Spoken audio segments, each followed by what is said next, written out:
Evo, Marko Bojković je izgubio, iskreno nisam očekivao da će izgubiti, iako ima stvarno teškog protivnika.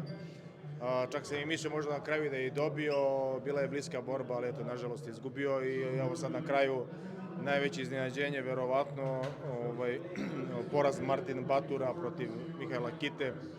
Mislim da to baš niko nije očekivao, ali na kraju je Kita pokazao zašto je veteran ovog sporta i da nije i dalje za bacanje, da je opasan.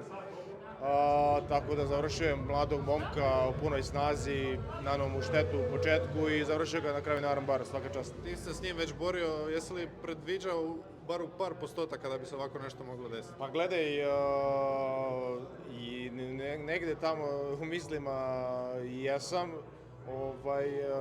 Najgore kad podceniš nekog, najgore kad daš svu prednost jednom borcu i kad uđeš kao favorit sa tim pritiskom, tu borci mogu da se izgube i evo, Kita je došao verovatno sa velikom motivacijom i iskoristio veče u svoju korist. Ti se vjerojatno pripremaš za Minhen? Takav je plan, da. Ne znam, još protivnika, ne znam. Ma ne znam iskreno, nije tačno, tako da moram da vidim još sa Forgijem kakav je plan i ko bi mogao da bude sledeći protivnik, tako da sačekat ćemo da vidimo.